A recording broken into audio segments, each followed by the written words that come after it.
Once upon a time, in a land far, far away in the east, lived a carpenter named Alibaba. He lived a poor life with his wife. Alibaba would go into the forest with his donkey to cut wood, and then sell these woods in town to earn his living. One day he went into the forest to cut wood. Suddenly he realized a group of horsemen coming towards him, and they did not look friendly. They must be thieves. I must hide at once. Alibaba hid his donkey behind the bushes, and he climbed up a tree. The men came and stopped right under the tree. Alibaba counted exactly 40 of them.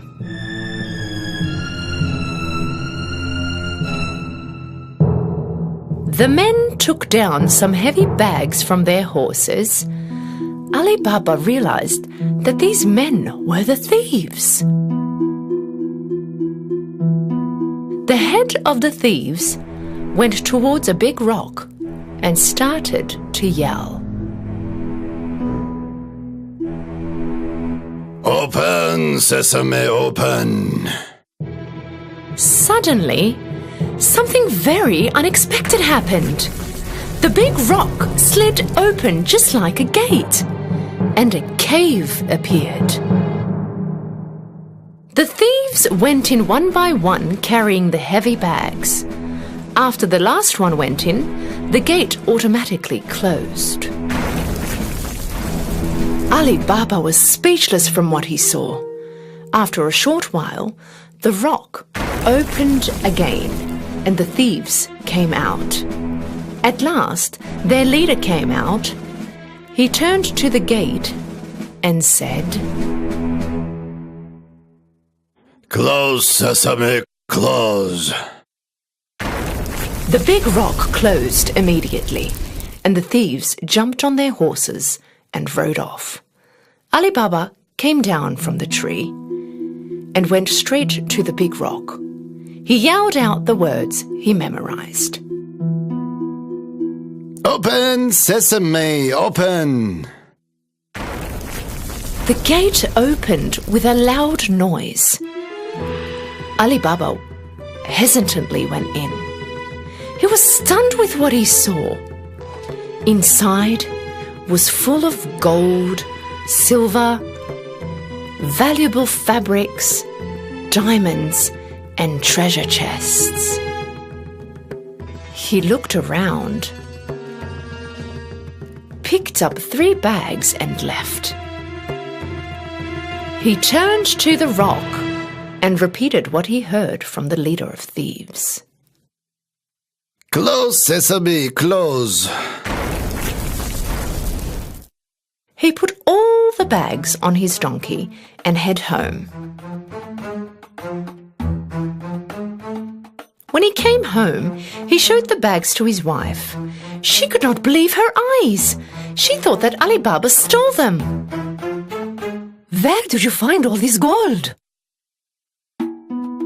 Alibaba explained to her all that had happened.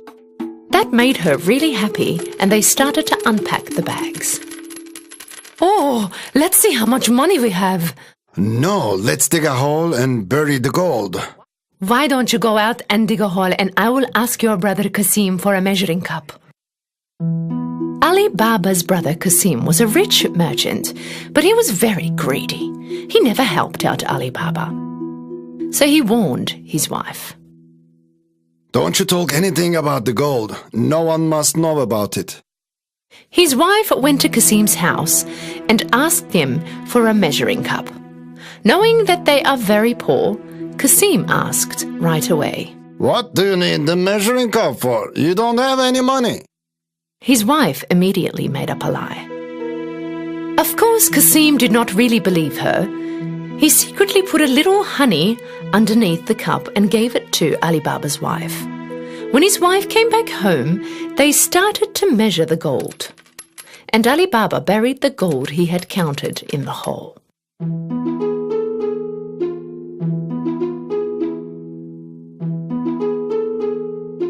After they buried all the gold, his wife brought the measuring cup back. But she did not realize the gold that was stuck underneath the cup.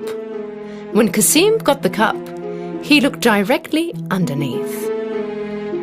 When he saw the gold, he was shocked.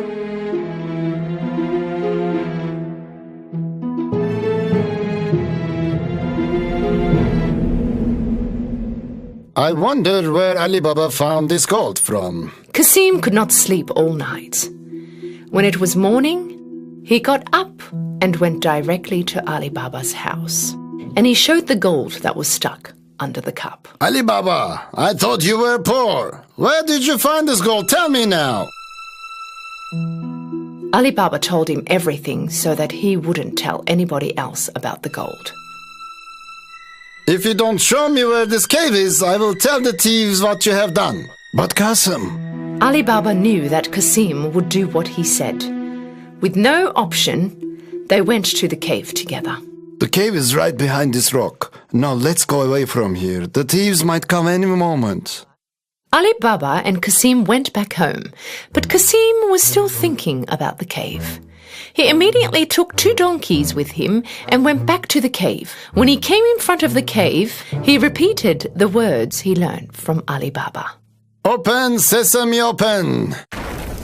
The big rock suddenly started to move and the gate to the cave opened. Kasim couldn't believe his eyes. He was speechless about the view inside. The sparkling gold mesmerized him. In a hurry, he started to fill the bags that he brought with as much as gold as he could.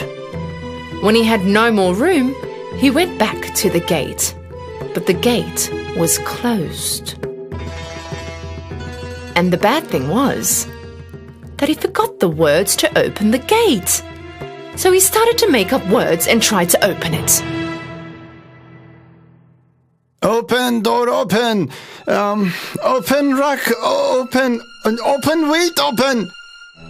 Whatever he said, the gate did not open. He started to panic. He looked for another gate, but he could not find one. After a short while, the thieves came back to their cave.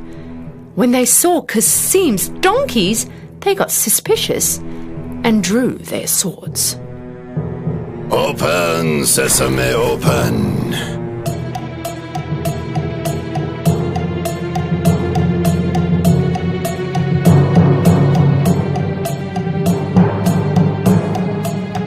When the gate opened, the thieves caught Kasim right away and punished him right there and then. So this was the thieves stealing our gold. When it was night time and Kasim did not come back home, his wife got really worried. She ran to Alibaba's house and asked for help. Alibaba was also worried about what had happened to Kasim. So she went to the cave and saw the donkeys standing right in front of the gates. That's when he knew that his brother was inside and killed by the thieves. He went to his wife and told her everything. They decided not to tell anyone about this. After a while, Alibaba and his wife started to live in Kasim's house. They started to run his business and helped it grow into a bigger business. They got wealthier and wealthier. During this time, the leader of the thieves realized that the gold in the cave was decreasing every day. So he ordered one of the thieves to see if anything suspicious was happening. Go into town and have a look around for someone who recently got rich and started to spend a lot of money. When the thief was walking around the marketplace, he saw Alibaba shopping with gold in his hands. So he followed him home. When Alibaba went in the house, the thief marked his door. When it got dark, Kasim's wife went out to put fresh water for the animals, and when she did, she saw the markings on the door. She realized that it wasn't for a good cause. So she took a bucket of paint and marked all the doors in the neighborhood. Soon it was morning, and the 40 thieves came to find Alibaba's house. When they saw that all the doors were marked the same, They had no choice to go back. But their leader was determined to find him. He disguised himself and started to walk around the marketplace. He finally found Alibaba and followed him home. Knocked on the door, Alibaba answered. I came from a long way. I brought jugs full of olive oil. I heard that you are the richest merchant in the area. Maybe you would like to buy them. Alibaba invited the leader thief home for dinner that night, thinking that he also was a merchant. The thief carried 40 jugs of olive oil to Alibaba's house, and Alibaba made his servants prepare a nice dinner table. Alibaba wanted to host him that night in his home. Of course, he accepted the offer. When Alibaba and the thieves were dining at the table, Qasim's wise wife went to look into the olive oil jugs. Suddenly, she heard some noises. Should we get out? No, it's not time yet.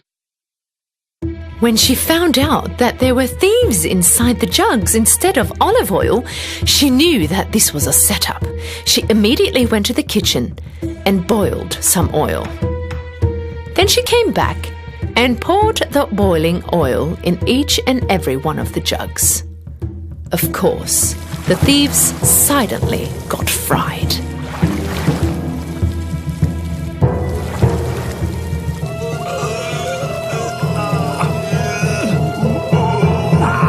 At midnight, when everyone was asleep, their leader came next to the jugs. You can get out now. When there was no response, he asked again. Are you guys sleeping? When he asked again, he could not get any response. He opened one of the jugs. He was terrified with what he saw, and knowing that he was also going to get caught, he ran away and never came back. In the morning, Qasim's wife told Alibaba all that had happened. Now they knew that they didn't need to worry about the thieves anymore. And so Alibaba and his family lived a happy and rich life.